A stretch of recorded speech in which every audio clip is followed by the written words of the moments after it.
Hey, thanks for joining me once again. I've done several issues of What If, and they are all the older ones that I remember reading growing up as a young kid. They were some of the first comics I ever read. When I started collecting books, I can't tell you like a specific rhyme or reason for how or why I got exposed to certain things. I think it just oftentimes it's just what did I see on a cover that looked interesting, which explains the power of a good cover to a comic book. But I think the what led my attention the most, me and my older brother, for example, is like most kids, we watch Saturday morning cartoons. And there was a Spider-Man and his amazing friends. So we know Spider-Man. And then at some point on one of those shows, the X-Men were introduced. And so we see, those guys. And so then we run into comic books and like, oh, Spider-Man and X-Men. Like, really, it kind of goes to show the power of a cartoon to a kid.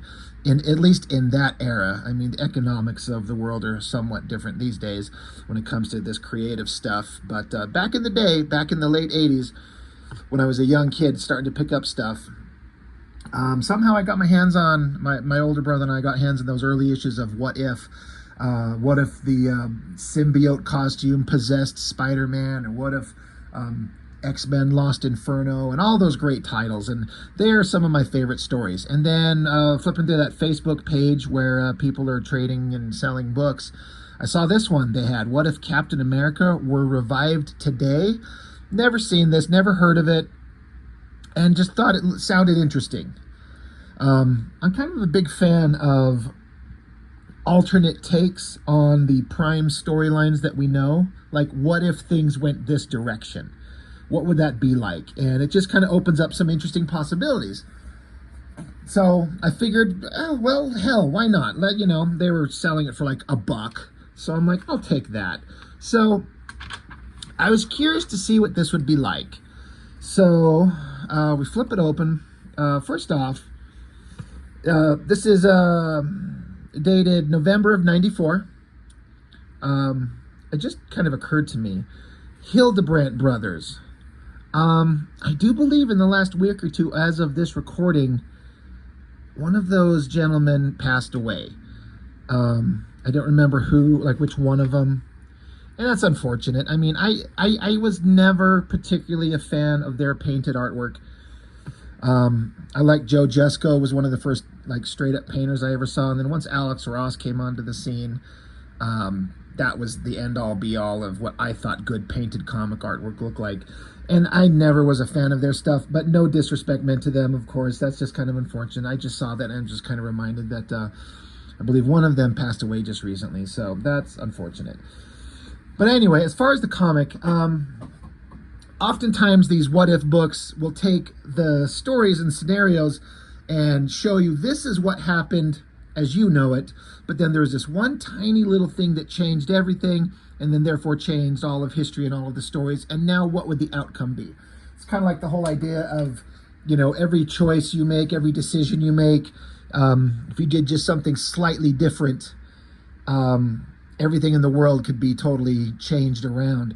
So I have not read the early issues of, I assume it's the Avengers or whatever, when what is it, Giant Man, the Wasp, Iron Man, Thor, and we're fighting Namor, and those original kind of stories. I've never read them specifically directly, the original works. I'm aware of the basic story. But, so I can't speak to exactly what this is in reference to, but, I seem to remember the original Avengers facing off against Namor. And what they're implying here is in this battle, something changed. Namor is being restrained by Iron Man, and Thor's hammer knocks him on his ass, and Namor's existence goes in a different direction, and the world does not turn out the way it should be. So there was a mission he would have gone on that he does not go on. Now, again, having not read those stories, I'm not entirely certain, but somebody remind me, who found frozen Captain America in the original stories? Was it Namor? I think this is what they're implying. Since he's knocked his ass out here, he doesn't get picked up at a certain time. So later on in the future, 1994, modern times for when this book was made, he gets picked up by some soldiers of some type. Kind of hard to say who they are, but there's frozen Captain America. So yeah, it's What If Captain America Were Revived Today, Part 1. Chuck Dixon is the writer. And a creative team, art and inker, or rather penciler and inker. Never heard of. Dario Carrasco Jr. Pencils. No idea who that is. And then inker is Tim, last name spelled Dzon. Is that Zon? Never heard of them.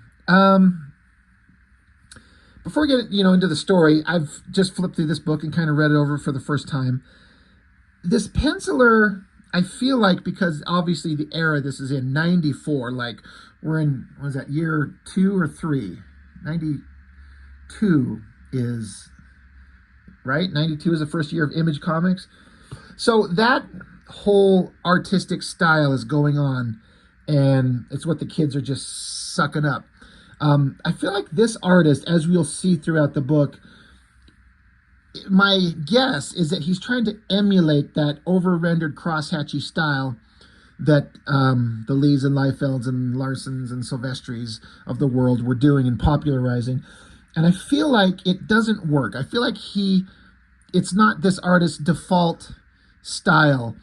And there's a lot of conjecture on my part. In fact, it's almost all complete conjecture, outside of the fact of I've stared at art in comic books for like more than 30 years, and I'm obviously a big fan of 90s era art. And sometimes you can just tell an artist is trying to do a thing that is not what they are normally good at. I could be completely wrong, and I completely and wholeheartedly admit that. But as I flip through this book, and you'll kind of come along with me, like even this face down here, if you can see, all these cross-hatching kind of rendering lines, it doesn't make sense why they're there. So I just wonder if this artist is just trying to do something different to appeal to the masses, as opposed to what he would normally draw. The compositions and layouts and basic figures all seem relatively solid. Does great backgrounds and everything like that. So I don't know. I just feel like it's a little bit over-rendered in a way that doesn't feel comfortable to the artist, but that's just a guess on my part. So with that being said, I'll mention that as we kind of go through where I see more of that same kind of vibe. But basically the story, Cap's, frozen like normal, but he's being revived at a different time. Instead of being revived in the 60s, he's revived in the 90s. So they bust him out, take him onto the submarine. They realize that his vitals are returning to normal. They can't understand how that's happening. And they're like, well, whatever's going on with him, it's remarkable. So these soldiers, scientists, whatever they are, they're on communications on this little, computer board. And the voice of the person they're talking to, they're like, revive him slowly, put him, make sure he heals correctly, monitor his progress. If you fuck this up, I will hold you directly responsible. So these underlings are frightened of whoever they're talking to.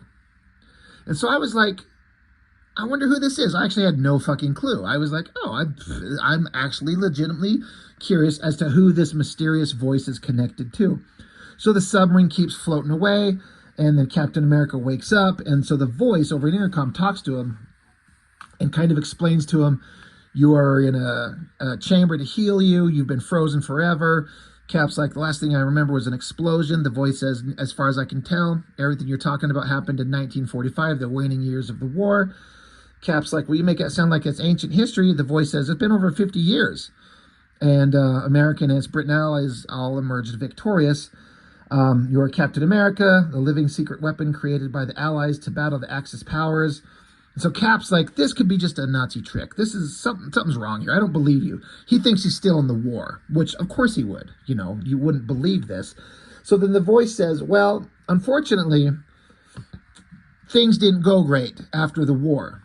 They explained that there's a big turn of events, and while the world celebrated the defeat of the Axis powers, a Third Reich was thought to be nothing but an ugly memory when the engines of destruction known as the Sleepers awakened a few short decades after Nazism had been buried in its grave. A new world war was carried out on the shores of an unsuspecting America.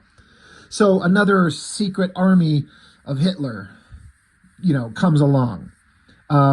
I've never heard of this concept, the sleepers.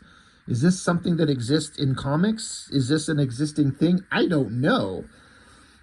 Nothing I've ever heard of. I don't feel like this design. It's like he's got a giant surfboard on his back. It looks really silly. Yeah, I'm not sure what that's all about. But again, going back to that art, I mean, this angry face and all the cross-hatching lines on it here, it feels like trying to emulate a style, like all these ink lines everywhere. Just, I don't mind the ink lines, but only certain artists seem to be able to pull it off really good. So it's kind of fine, but not, I feel like it's not kind of reaching the heights that the artist is maybe going for. It's just kind of okay.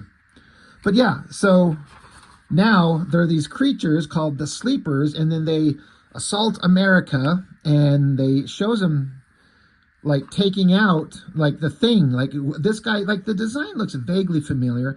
It looks like a Kirby type design, and I'm no expert on Kirby at all, but I am aware of his artwork and some of his designs. Like, you can't help but be aware of classic Jack Kirby imagery.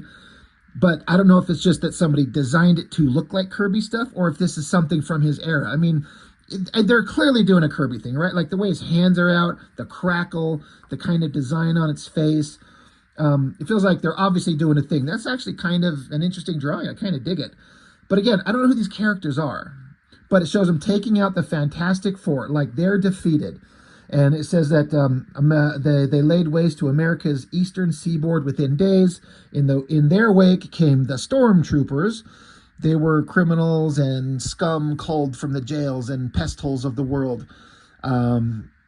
Basically, just a bunch of criminals given super technology, and they assaulted the world and taken out all these, like this guy's blasting Iron Man. So basically, the Avengers are down. Wasp, Giant Man, Thor, Hawkeye. It doesn't necessarily say that they're dead, but I guess the implication is that they are dead. So that sucks. I'm like, all right, so I get where this is going. Like you can see, Captain America's not there. Some kind of evil Nazi force has taken over, and they're assaulting America, and it's going horribly.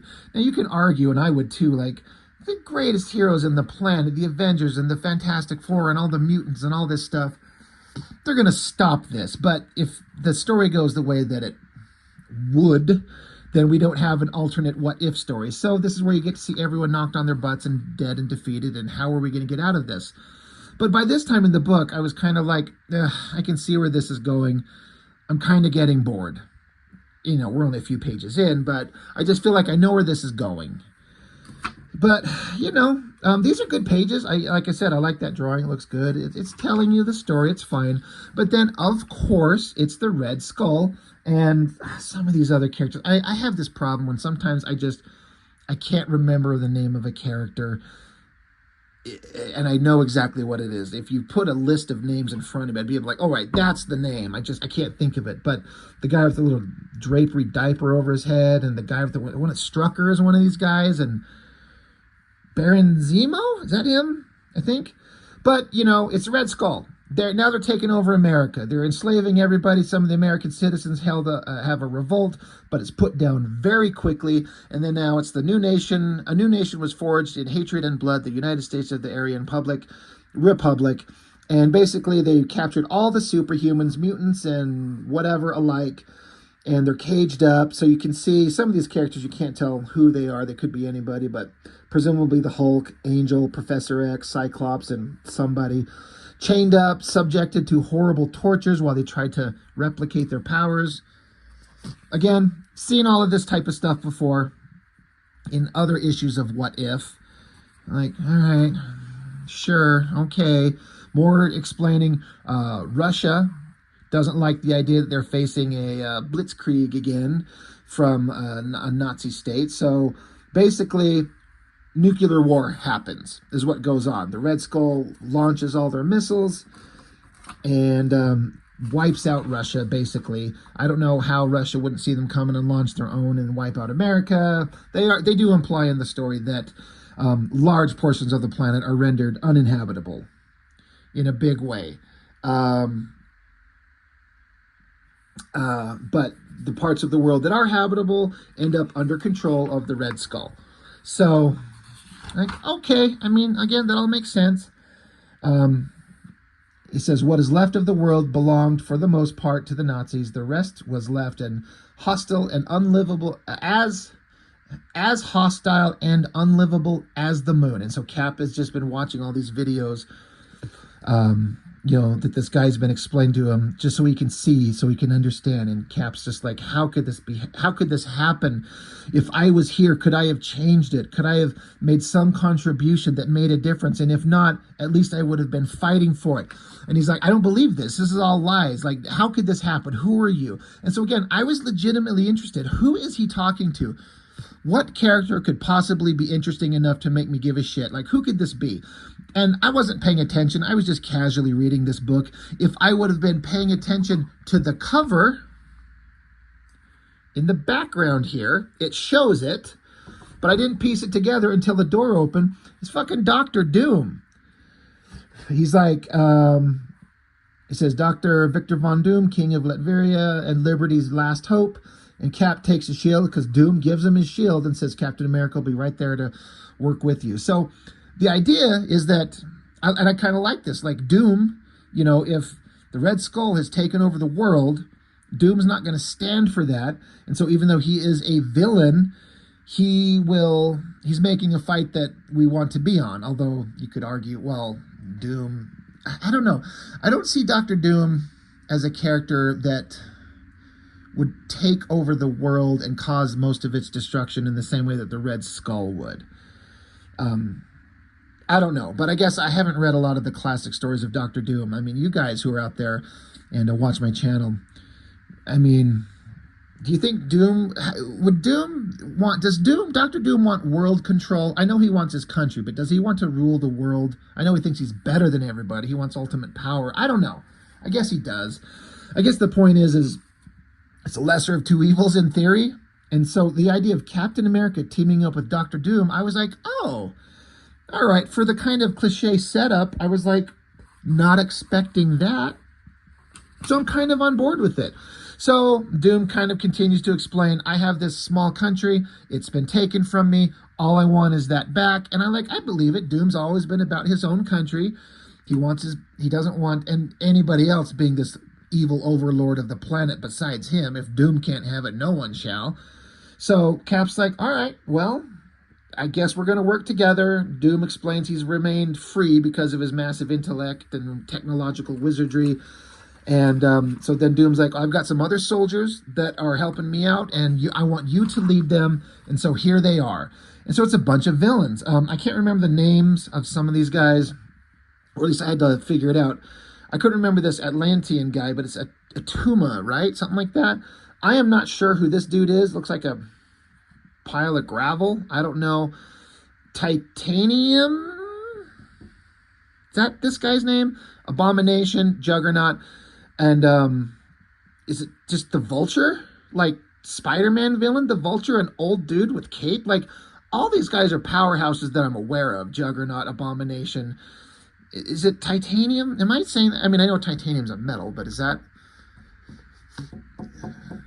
But I don't know his power level, but I assume it's pretty awesome. And then anyone from Atlantis or underwater is going to be super powerful. Again, gravel guy, I don't know. And then the guy with the vibration hand or whatever the fuck, I can't remember what his name is. But these are pretty big powerhouses, it looks like. But Vulture? Like, okay. But Doom's like, Captain America must lead this force, and you must help us lead to get America back. And then Abomination ain't having it. He's like, man, fucking who's this little star-spangled pipsqueak? Fuck this guy. Tries to punch him. And of course, Cap knocks his ass on the ground. Has to kind of demonstrate that he's worthy of, Captain America's no pushover. Abomination's pissed off. He's not going to be led into battle by some shithead. But Doom puts him down, zaps him, and says, basically, you're going to follow my orders, what I'm telling you to do. And so anyway, you've got a mission to go on. We got to go to this place. You've got to bust into this area. If we would destroy this compound, it will weaken the enemy's forces. We got to go do this. So let's go. And Cap's like, all right, fine. When can we go? When do we leave? Let's go do it. This will weaken the Red Skull's forces. I'm on board. Let's go. So... standard superhero shit. jet flying across the ground, and then a team of big muscly guys got to jump out and jump down to a base. How many times have we seen this scene in like a Liefeld comic? Over and over and over.